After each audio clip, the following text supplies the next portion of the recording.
Monsieur le Président, mon cher Claude, Monsieur le député, cher Pierre, Messieurs les directeurs généraux, vous êtes 3 directeurs généraux, c'est un bel aéropage de personnalité pour répondre aux fédérations de pêche. Je pense que c'est assez exceptionnel, mon cher Claude, c'est un cru particulier. Mes chers amis, au cours de l'année dernière, je disais que la pêche était devenue la nouvelle proie de virulentes invectives des animalistes. Mes chers amis, chers collègues pêcheurs, ce n'est malheureusement plus une nouveauté, mais une pratique courante. Oui. La semaine dernière, à Bourges, une pétition contre la pêche au vif a recueilli plus de 22 000 signatures. Cette politique animaliste semble s'émanciper et s'attaquer de plein fouet aux articles de pêche. J'ai même vu qu'on s'opposait maintenant aux hameçons avec des ardillons pincés. Ça vient de la folie douce. Chasseurs, pêcheurs, agriculteurs, nous sommes vilipendés et maltraités. Ces comportements sont tout bonnement inacceptables, mais notamment avec leur cortège des séquelles lorsque l'on parle des décrets ou des arrêtés concernant les prédateurs. Sous couvert de la défense de tous les animaux, les animalistes s'attaquent directement à l'environnement. Ils ne s'en rendent pas compte. Une régulation reste nécessaire. La conciliation entre l'activité humaine et les interventions écologiques est possible et doit rester la règle. Les animalistes ont tendance à être excessifs et ces derniers poussent au paroxysme une idéologie réfractaire, ne laissant aucune place pour notre passion. C'est toute la situation actuelle des cormorans. Je pense qu'on a un vol de cormorans au-dessus de nous, là, hein, depuis ce matin. Même Madame la Ministre en a été convaincue, mon cher Claude, et je pense, si j'ai bien entendu une remarque, vous étiez main dans la main avec la Ministre. T'as de la chance. Oui, mais de chance, main dans la main, on va suivre le même chemin pour arriver au bout et au final trouver la bonne solution. Puisse le cormoran devenir un albatros. Oh, bravo. C'est donc là toute cette situation, et vous le savez, sa régulation devient difficile à mettre en œuvre, malgré les petites avancées dont on doit se féliciter. La population actuelle de cette espèce, et ça il faut qu'on le retienne, sur le territoire national avoisine les 100 000 individus, consommant 6 500 tonnes de poissons par an, soit l'équivalent de la production annuelle de la pisciculture d'étang. Ça, c'est imparable comme chiffre.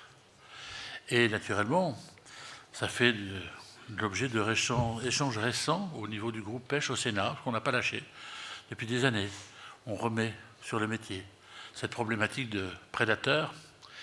Et à cette dernière réunion, d'ailleurs, monsieur le directeur général, l'Office français de la biodiversité y participait. Alors que ce prédateur prolifère, les différents arrêtés préfectoraux permettant la régulation de ces espèces nuisibles sont contrés, on l'a dit, par des animalistes très motivés. Cette situation est paradoxale. À vouloir protéger les cormorans, c'est la biodiversité qui est en danger. Ces modalités de sécurisation des actes juridiques doivent être revues. J'avais adressé, je dis bien j'avais, adressé cette question à la ministre de la Transition écologique, Barbara Pompili, il y a quelques années. J'attends encore la réponse. Au moins aujourd'hui, eh bien, cher Claude, tu as eu une réponse, des réponses. Cette situation est dangereuse pour la pisciculture comme pour la pêche associative. Quand on pense que le championnat du monde de pêche à la mouche 2024 dans l'Aude pourrait être menacé par l'absence de poissons, mes chers amis, aucun d'entre nous ne souhaite cela. Je ne peux pas ne pas parler de l'arrêté ministériel du 19 septembre 2022 permettant une politique de rationalisation pour les seuls lieux de pisciculture et donc ne permettant plus la régulation du cormoran en eau libre. Aujourd'hui, les fédérations se trouvent trop souvent démunies du fait des menaces que la prolifération du cormoran fait peser à la pisciculture et à son impact économique sur la pêche associative. Mes chers amis, pourquoi faire primer les oiseaux sur les poissons? Une raison à cette difficulté est le statut d'espèce protégée donné à ces oiseaux dans les années 70. En constatant l'importance de la population de ces prédateurs, je m'interroge sur la pertinence de maintenir un tel statut en 2023. Cela ne reflète plus la situation actuelle. Une réévaluation ainsi qu'une évolution du statut est bien nécessaire. Ce statut ne doit s'appliquer qu'aux espèces dont la survie est véritablement menacée. Et cette réévaluation doit être enjointe à une confiance accrue aux différents acteurs de ce territoire. Il ne fait nul doute qu'un décret ministériel ne peut prendre en compte effectivement des particularismes régionaux. Enfin, mes chers amis, et c'est peut-être un nouvel élément qu'on peut évoquer, et vous avez peut-être, Monsieur le Président, mon cher Claude, la réponse parmi vos rangs. Vous avez parmi les membres de votre fédération un représentant, mais qui est aussi docteur vétérinaire.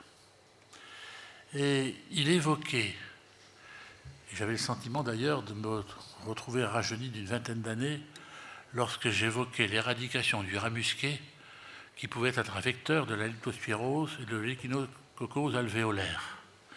Eh bien, le cormoran, selon le docteur vétérinaire, qui pourrait l'expliquer bien mieux que je ne le fais, évoque la potentialité que le cormoran soit aussi un vecteur de la grippe aviaire.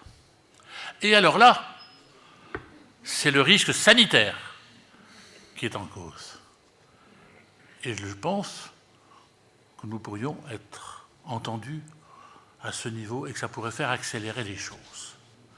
On a peut-être là l'argument clé qui pourrait activer ce dispositif. En tout cas, merci, docteur, d'avoir évoqué ce sujet parce que c'est probablement une belle avancée. Toutefois, mes chers amis, ne soyons pas pessimistes. Je suis convaincu que la pêche a encore de très beaux jours devant elle et je suis convaincu que le goût de pêcher dans nos canaux ne va pas se tarir. En parlant de nos canaux, Monsieur le Directeur Général des Voies Navigables, je vous remercie de votre présence.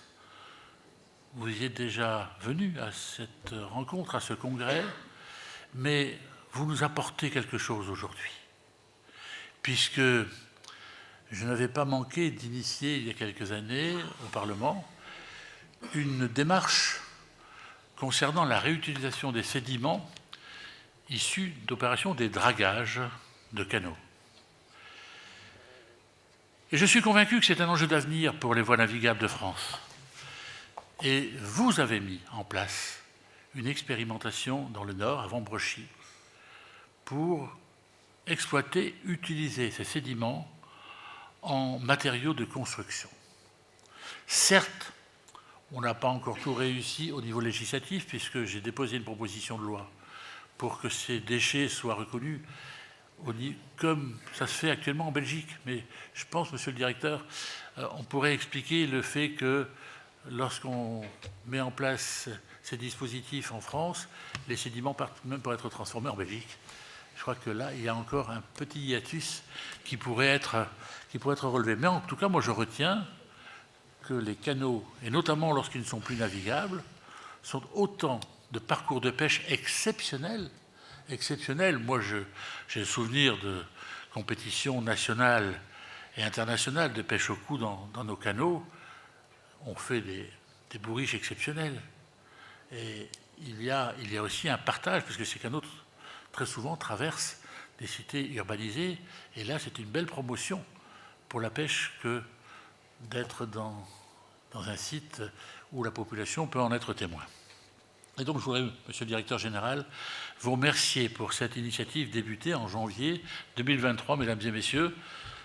Ça avait été évoqué à ce même congrès, et aujourd'hui, eh bien, vous repartez dans vos régions, dans vos départements, avec du concret. Ces sédiments récoltés sont utilisés donc pour être utilisés dans les travaux publics et la construction.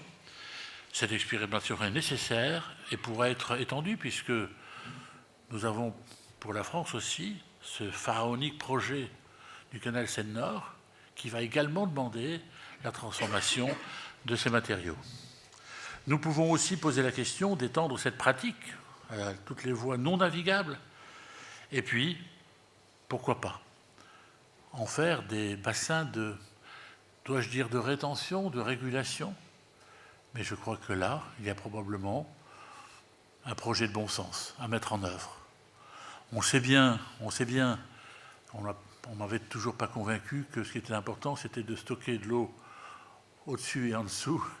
Mais si on a des berges de bonne qualité, eh bien, on peut avoir ce que vous disiez, monsieur le directeur général, le niveau d'équilibre, c'est ça, pour qu'on puisse, eh bien, être au service aussi de l'urbanité et de la ruralité.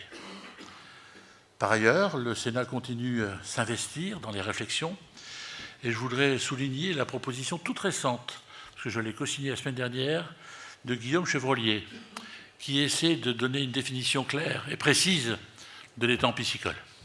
Cette notion juridique permettrait de conserver les activités économiques qui en découlent et surtout une valorisation touristique et de loisirs.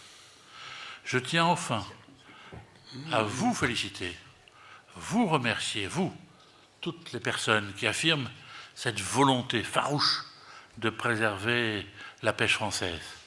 Et je pense notamment à une action de la semaine dernière, près de Toulouse, où pour la seconde année consécutive, l'association agréée de pêche et de protection des milieux aquatiques de Villefranche de Laroguet a participé à la fête de la pêche en organisant un concours gratuit dédié aux enfants.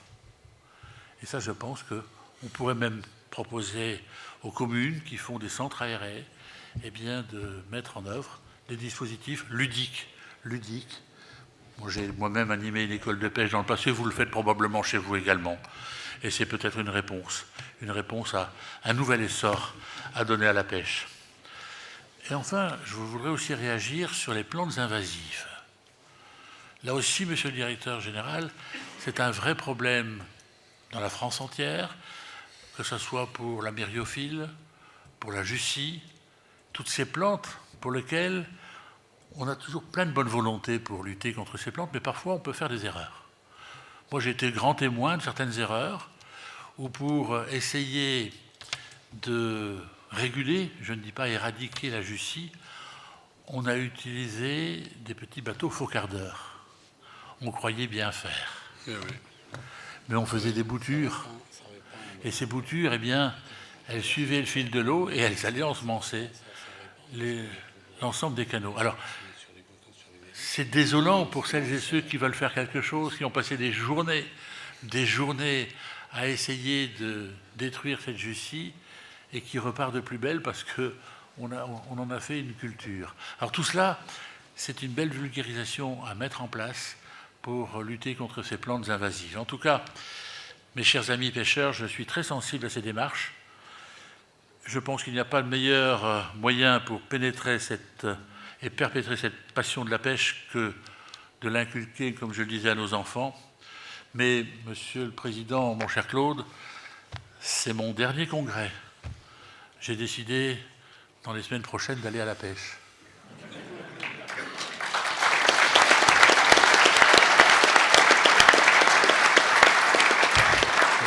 Et parmi mes 3 petits-enfants, j'ai un petit garçon qui a 7 ans. Je pense qu'il y a un petit peu d'atavisme familial. Et j'essaierai de lui transmettre ce que j'ai appris grâce à mes pères et grâce à celles et ceux qui, comme vous, défendent la pêche. Merci.